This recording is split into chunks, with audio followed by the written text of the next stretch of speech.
यार pre boards देने जरूरी है क्या? यार सोच रहा हूँ रहने देता हूँ, प्री बोर्ड्स के मार्क्स तो लगने ही नहीं है वैसे भी। So let me help you out my ninjas. Pre board जरूर दिलवाइए अपने बच्चों को, बट बिना प्रेशर के साथ। तो इसका सॉल्यूशन ये है कि तुम्हारा जितना हो गया तुम उतनी प्रैक्टिस कर लो। जो पुराने चैप्टर्स हो चुके हैं, पहला, दूसरा, तीसरा, फोर्थ, फिफ्थ, जितने भी चैप्टर्स हो चुके हैं बेटा, वो आपके टिप्स पर होने चाहिए। अगर आपने कुछ भी नहीं पढ़ा है ना, तो भी प्री बोर्ड्स के लिए अपीयर करना। आपको पता तो चलेगा एटलीस्ट कि पेपर हाथ में आता है तो क्या फील होता है। यार प्री बोर्ड्स देने जरूरी है क्या? प्री बोर्ड्स में मार्क्स नहीं आए तो घर वालों से डांट तो बहुत पड़ेगी। यार सोच रहा हूँ रहने देता हूँ, प्री बोर्ड्स के मार्क्स तो लगने ही नहीं है वैसे भी, तो क्या ही फायदा, रहने देती हूँ।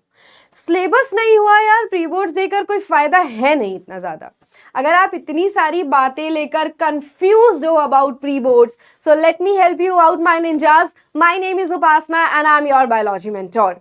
इतनी सारी बातें हैं प्री बोर्ड्स को लेकर कि देने चाहिए क्या, इसके मार्क्स लगेंगे, क्या फायदा है या कुछ नुकसान भी है क्या प्री बोर्ड्स देने का। तो आज हम बहुत जेन्युइन बातें करने वाले हैं अबाउट प्री बोर्ड्स एंड जो जो चैलेंजेस आप फेस करते हो प्री बोर्ड्स को लेकर। मैं आपको बिल्कुल ट्रुथ बताऊंगी प्री बोर्ड्स के बारे में, ताकि आपको एक क्लियर पिक्चर मिल जाए कि क्या फायदा होगा प्री बोर्ड्स का। तो सबसे पहली बात तो ये है कि क्या प्री बोर्ड्स देने हैं? यस, बड़ा बड़ा यस कि प्री बोर्ड्स तो बिल्कुल देने हैं। अभी चैलेंजेस की बात करेंगे कि क्या क्या प्रॉब्लम्स है। मैम आपने यस तो लिख दिया but you are not ready. मुझे पता है आप लोग नहीं रेडी हो प्री बोर्ड्स के लिए, आपके अंदर से वो नहीं आ रहा है, एक सीरियसनेस नहीं आ रही है, आप डर रहे हैं प्री बोर्ड से। तो सारी बातों का सॉल्यूशन मैं आज आपको देने वाली हूं। बट क्या प्री बोर्ड्स देने हैं? तो हाँ बिल्कुल देने हैं। मैं सिर्फ इसलिए नहीं कह रही हूं क्योंकि मैं टीचर हूं और मैं चाहती हूं तुम सारे एग्जाम्स दो, नहीं, we will talk about all the फायदा, all the advantages of pre boards. देखो, कुछ स्कूल में प्री बोर्ड स्टार्ट हो चुके होंगे, कुछ में स्टार्ट होने वाले होंगे। तो आप पहले तो खुद को प्रिपेयर करो। आप जो भी बातें सोच रहे हो, जो भी आपके दिमाग में डर है, आप उसको कमेंट्स में लिख सकते हो। बट मेरे को जो लगा कि आपको जो प्रॉब्लम्स आ सकती हैं उसके बारे में हम डिस्कस करने वाले हैं। ये नहीं, ये है आपके प्रॉब्लम। चलो पहले प्रॉब्लम्स पर ही फोकस करते हैं, क्या क्या प्रॉब्लम है। पहले तो कुछ बच्चे सोच रहे होंगे मैम हमारा तो सिलेबस ही पूरा नहीं हुआ, और जो प्री बोर्ड आएगा वो तो कंप्लीट सिलेबस का आएगा, तो फिर क्या फायदा मैम प्री बोर्ड्स का, जब सिलेबस पूरा होगा तब देंगे ना पेपर। आ रहा है ना ये थॉट? उसके बाद आप सोच रहे होंगे मैम टाइम ही कहाँ बचा है, अब मैं क्लासेस देखूं, सिलेबस पहले फोकस करूं, या फिर मैं प्री बोर्ड्स की तैयारी शुरू करूं। ये भी एक थॉट आ रहा होगा जो कि बहुत जेन्युइन है बेटा। उसके बाद यू फॉरगेट थिंग्स, इतने सारे सब्जेक्ट्स है मैम, इतना सारा सिलेबस, हम चीजें भूल जाते हैं, हम नन्हे मुन्ने से है मैम, हम इतना सारा कैसे याद करेंगे, भूल जाते हैं, है ना, ये आती है ना प्रॉब्लम। इनफैक्ट मैं बायोलॉजी की टीचर हूं, मैं तो बहुत ज्यादा समझ सकती हूँ कि बच्चे बातें भूल जाते हैं। क्या सॉल्यूशन है इसका? कोई सॉल्यूशन है? बिल्कुल है। नो मोटिवेशन और केयरलेसनेस। कुछ बच्चे कह रहे हैं मैम, मतलब सोच रहे होंगे ना मैम क्या ही करना है, प्री बोर्ड्स ही तो है, मार्क्स तो लगेंगे नहीं मैम, हमारी स्कूल वाली मैम ने तो बोल दिया कि मार्क्स नहीं लगेंगे, आपको देना है तो दो, नहीं देना तो मत दो। कई स्कूल वालों ने डरा दिया होगा प्री बोर्ड्स नहीं दिए तो मार्क्स तो कटेंगे, जो इंटरनल असेसमेंट स्कूल वालों के हाथ में है वहां पर मार्क्स डिडक्ट हो जाएंगे। तो इसका क्या सच है मैम, मार्क्स लगते हैं या नहीं लिखते हैं, ये भी मैं आपको बताऊंगी। बट आप सोच तो ये बिल्कुल रहे हो। और फिर केयरलेसनेस भी आई है कि ma'am we don't care, we are only studying for the final exam, हमें प्री बोर्ड से कोई मतलब नहीं है, हमने नॉर्मल टेस्ट नहीं दिए प्री बोर्ड से, हम क्या ही देंगे, है ना। And fear of less marks, तैयारी हुई नहीं है, ये सारे फैक्टर्स तो ऑलरेडी एग्जिस्ट कर रहे हैं, और इसके होते हुए, इन सारी बातों के होते हुए एग्जाम भी दे आए मैम, कुछ नंबर नहीं आएंगे और फिर घर वालों से अलग डांट पड़ेगी, तो क्या करें। एक एक बात का सॉल्यूशन है मेरे पास, बस तुम ये खुद देखो और अपने पेरेंट्स को भी दिखा देना फिर इस चीज को ठीक करने के लिए, क्योंकि लेस मार्क्स तो आएंगे। मैं पहले ही कह रही हूं प्री बोर्ड्स में अच्छे मार्क्स की एक्सपेक्टेशन रखना बेवकूफी है, क्योंकि ये एक साजिश है, बट एक अच्छी साजिश है। तुम्हें मेन जंग के लिए प्रिपेयर किया जा रहा है, वेरी सिंपल। देखो जो भी आज सक्सेसफुल पर्सन है, क्या वो बिना प्रैक्टिस के सीधा मैदान में गया? तुम फेवरेट अपने क्रिकेटर की ही बात कर लो, क्या वो फाइनल एग्जाम वाले दिन या फाइनल मैच वाले दिन सीधा पहुंच जाते हैं फील्ड पे? नहीं, वो खुद को धीरे धीरे प्रिपेयर करते हैं यार, कितने टेस्ट में फेल होते हैं, कितनी बार आउट होते हैं, कितनी प्रैक्टिस करते हैं, तब जाकर वो रेडी होते हैं मेन एग्जाम के लिए, मेन मैच के लिए।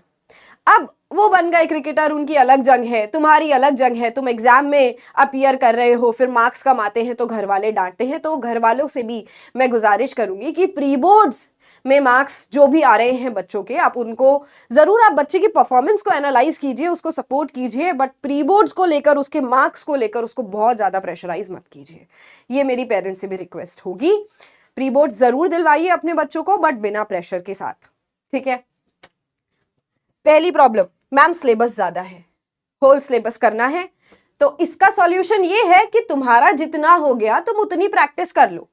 तुम्हारे बायोलॉजी में 16 चैप्टर्स हैं, तुम्हारे 10 चैप्टर हो गए या 12 चैप्टर हो गए, लास्ट के 4 चैप्टर्स छोड़ दो, बिल्कुल छोड़ दो। बट पहले 12 चैप्टर्स या जितने भी चैप्टर्स आपके हो चुके हैं स्कूल में या पीडब्ल्यू के अगर आप हो, तो आपके जितने भी चैप्टर्स हो गए हैं वो आपके 100% होने चाहिए। मैं खुद कह रही हूं बाकी के चैप्टर्स छोड़ दो, क्योंकि आने वाले टाइम में कर लेंगे ना उसको। अभी टाइम है फाइनल एग्जाम में और तुम्हारे पास बाकी टाइम बचा है। बट जो पुराने चैप्टर्स हो चुके हैं, पहला, दूसरा, तीसरा, फोर्थ, फिफ्थ, जितने भी चैप्टर्स हो चुके हैं बेटा, वो आपके टिप्स पर होने चाहिए, क्योंकि उसकी पूरी प्रैक्टिस विद क्वेश्चंस हम भी कर चुके हैं और अब तो आपको माइंड मैप्स भी मिल चुके हैं। सो आप उससे प्रैक्टिस कर सकते हो या कर चुके होंगे कुछ बच्चे, है ना। होल सिलेबस, प्रॉब्लम खत्म। मैम पूरा सिलेबस करना है, मत करो यार पूरा सिलेबस, जितना हो गया उसको अच्छे से कर लो। यानी कि मैं बोलूंगी क्वालिटी, बेटा क्वालिटी आपके लिए ज्यादा इंपॉर्टेंट है। अगर 10 चैप्टर हुए, मैं बोल रही हूं अगर 6-7 चैप्टर्स भी हो गए ना, तो भी उसको इतने अच्छे से रिवाइज कर लो कि तुम भूल ही ना पाओ। आने वाला जो टाइम है वो तुम अपने बाकी वाले चैप्टर्स को दे सको। क्लियर। देन होल सिलेबस है, अगर मैम पेपर देंगे तो क्या फायदा होगा, क्योंकि देखो आपके मार्क्स तो वैसे ही कट गए ना, क्योंकि पेपर आपका पूरा सिलेबस से बन रहा है। आपने 16 में से 10 चैप्टर ही प्रिपेयर करें तो 6 चैप्टर के मार्क्स तो कटेंगे ही कटेंगे। तो फायदा क्या है, टाइम मैनेजमेंट सीखोगे। आपका हर एक पेपर बहुत लेंदी होता है, ये तो आप मानते हैं, आपको पता है, आप आईसीएससी के हैं। Your paper pattern is very different from other exams. तो आपको अपने पेपर पैटर्न के लिए तैयार होना है। आपको सिर्फ लिखना ही नहीं है, आप जब एग्जाम के लिए अपीयर करते हो, फाइनल एग्जाम के लिए, तो आपको अपने आंसर शीट को बहुत अच्छे से प्रेजेंट करना होता है। सिर्फ याद की हुई चीजें नहीं लिखनी है, प्रेजेंटेशन भी अच्छी होनी चाहिए, थोड़ी अपीलिंग होनी चाहिए। So for that you need time. उसके लिए आपको, मान लो 3 घंटे का पेपर है, तो आपको 2.5 घंटे में पूरा पेपर सॉल्व करना है, आधा घंटा आपको चेकिंग करने में, अच्छे से लिखने में, इनफैक्ट बायोलॉजी में डायग्राम्स बनाने में, लेबलिंग करने में, बहुत काम है यार आपके पास। तो आपको टाइम मैनेज करना होगा पेपर में, वो 3 घंटे अच्छे से निकालने होंगे।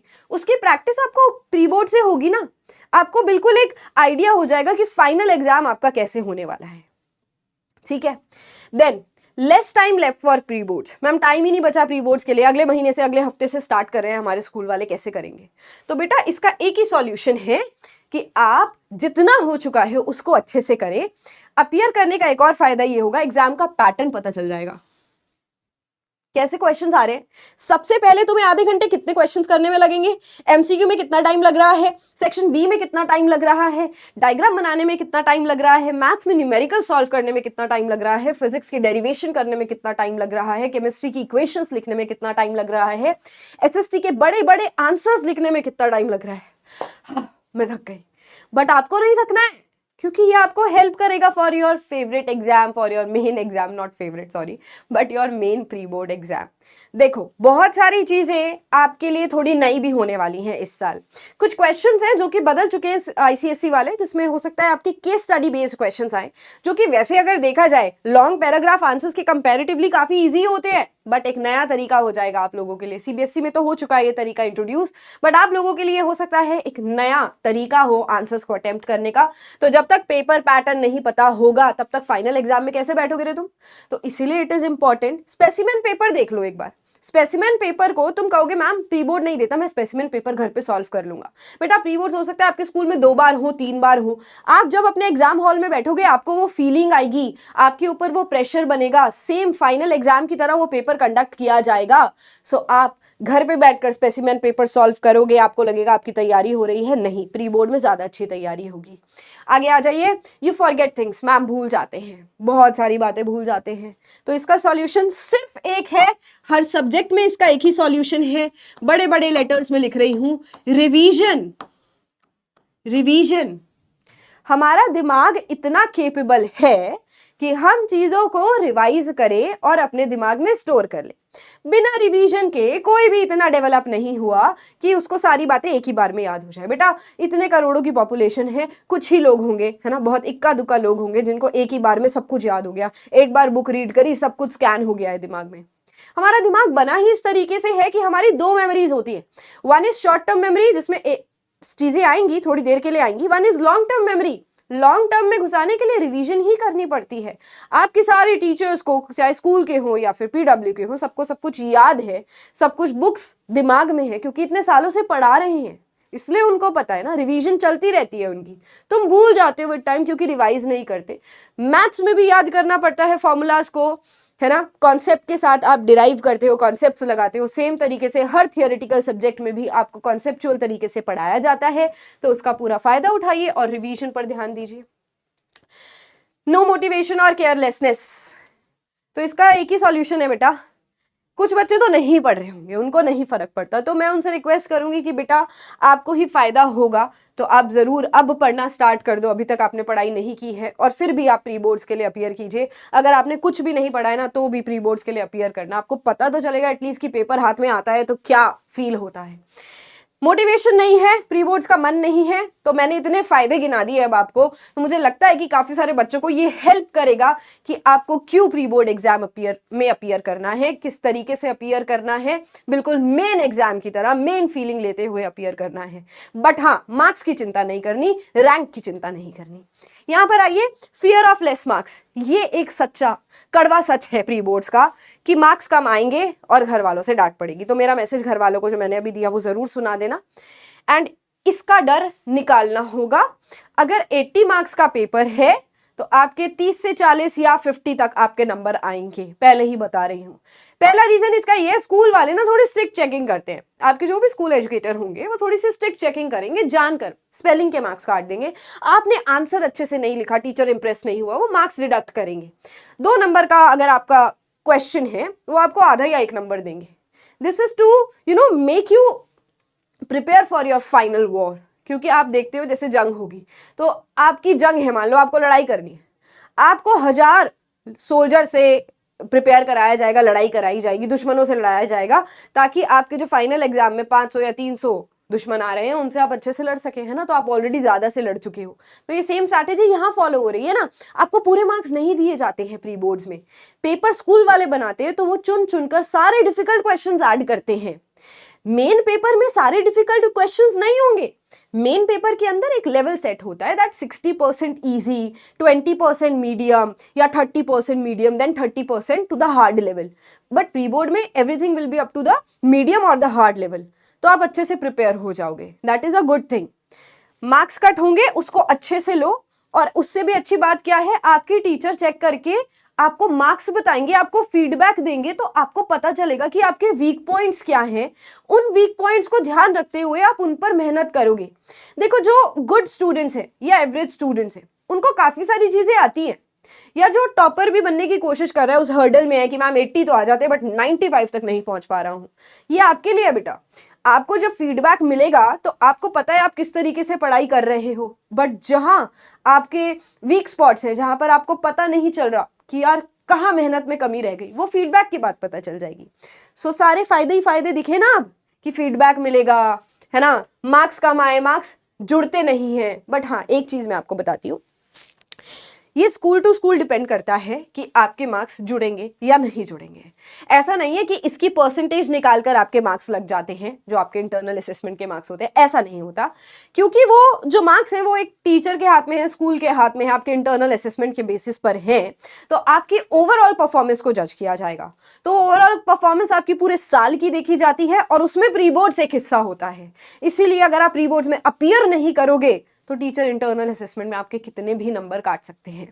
सो मैं तो ये कहूंगी कि discuss it with your school teachers कि क्या रोल है प्री बोर्ड्स का, कितना योगदान रहेगा आपके मेन इंटरनल असेसमेंट में। दैट्स इट, बस इतनी सी बातें थी। सारे बच्चे प्री बोर्ड्स देंगे, बिना डर के देंगे और पेरेंट्स को दिखा देंगे। ये थी आपकी प्रॉब्लम्स और ये था उनका सॉल्यूशन। अगर आपको इससे भी ज्यादा कोई और प्रॉब्लम है तो आप जरूर कमेंट में लिखो, ठीक है। उसके बाद हम कोशिश करेंगे एक और वीडियो बनाएं कि अगर कुछ और प्रॉब्लम्स आ गई हैं जो सच में वैलिड है, फिर उसके लिए हम अलग डिस्कशन करेंगे, ठीक है। सो ऑल द बेस्ट, जितना हो गया, जिस भी सब्जेक्ट का जितना सिलेबस हो गया उसको अच्छे से कर लो, बस तुम्हारी एक तैयारी ही हो जाएगी, एक अच्छा खासा रिवीजन ही हो जाएगा। एंड मैं मिलूंगी अब आपको जल्दी बेटा। थैंक यू सो मच अगर आपने यहाँ तक सुना है मुझे, यानी कि आपके अंदर जज्बा तो है। Now bye bye, take care of your self.